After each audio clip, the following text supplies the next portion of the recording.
ওলকপি সবজিটা হয়ে গেল, কিন্তু লাউ আর এই ওলকপি একসঙ্গে দিয়েছিলাম। লাউটা আগে রান্না হয়ে গেছে, আগেই রেখে দিয়েছি।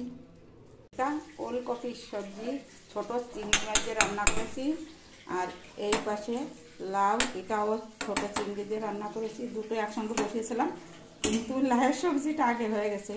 জল দিইনি, ঢেকে ঢেকে রান্না করেছি, সুন্দর হয়েছে। জল লেগেছে, জল দিয়ে রান্না করতে একটু শক্ত থাকে, একটু শক্ত থাকতে ভালো হয়। চলো এখন পালং শাকের সবজি। চিংড়ি মাছ দিয়ে দুটো সবজি রান্নার পরেও এই চিংড়ি মাছগুলো রয়েছে। এখন এই পালং শাকটা রান্না করবো, ওর থেকে অর্ধেক নিয়ে কড়াই বসিয়ে দিয়েছি।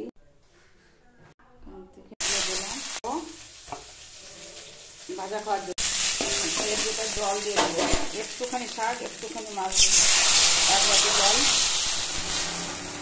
এখন লবণ আর হলুদ দিয়ে দেবো, লবণ হলুদ পরিমাণ মতো দিয়ে দেবো।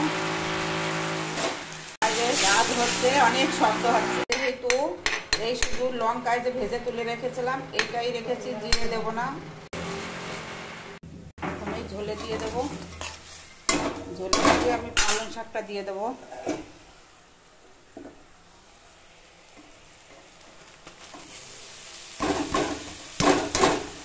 লবণ হলুদ দেওয়া আছে আগেই ঝোলে, তাই আর দেওয়া লাগবে না। এখন নাড়াচাড়া করে শাকটা যখন গলে যাবে তুলে নেবো, হয়ে যাবে।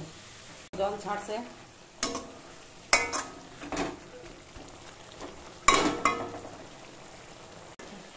শাকটা একটু জাল লাগবে, হয়ে গেছে প্রায়। এই দেখো গা মাখা ঝোল হয়ে গেছে, এই জন্য অল্প ঝোল দিলে করে, অল্প জাল, অল্প ঝোল দিলে অল্প জাল লাগে, আর সবজিও ভালো হয়। এই দেখো গা মাখা। এখন বন্ধ করে দেবো আমি।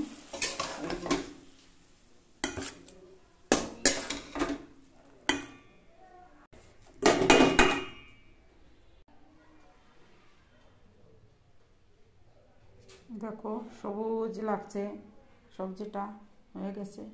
এটা হচ্ছে ওলকপির সবজি চিংড়ি মাছ দিয়ে, আর একটা লাউ আর সবজি চিংড়ি মাছ দিয়ে।